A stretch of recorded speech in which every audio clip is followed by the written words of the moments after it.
DJ Dark One.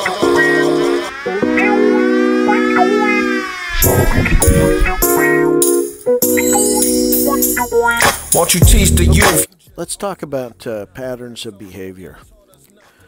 We see Suge Knight getting called down to the set of Straight Outta Compton to squash whatever beef he had with Dr. Dre.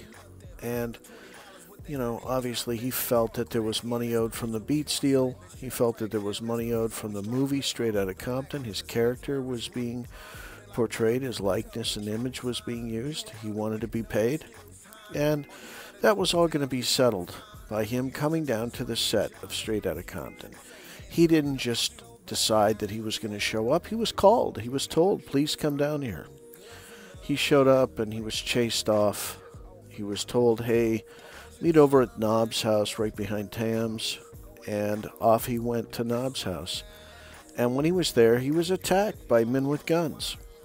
Now, doesn't this sound similar to other things we've heard at Death Row Records? I mean, wasn't it Dr. Dre who called up Eazy-E and said, hey, let's squash this. Why don't you meet me at the recording studio?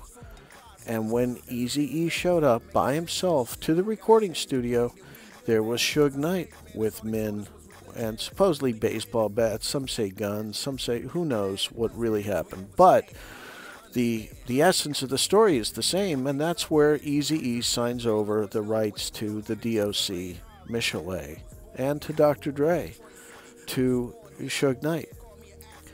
And then we also see Tupac very upset, big altercation on September the 4th. And September the 7th, he's told, hey, come to Las Vegas. We'll squash everything.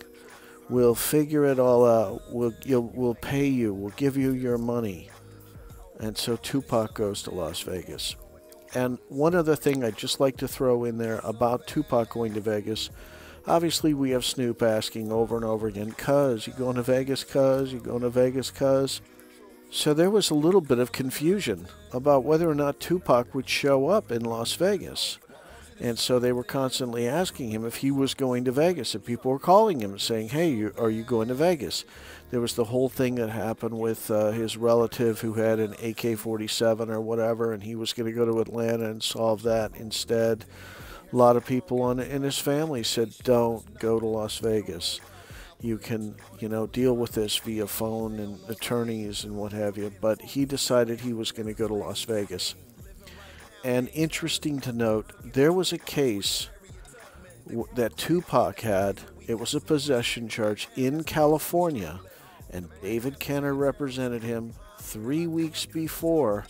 David Kenner cut a deal with the judge that Tupac was going to appear at a concert benefit for police in Las Vegas at Club 662. So they had at least 3 weeks to plan this. Who knows how much time they had before where they knew that this is what David Kenner was going to suggest to the judge.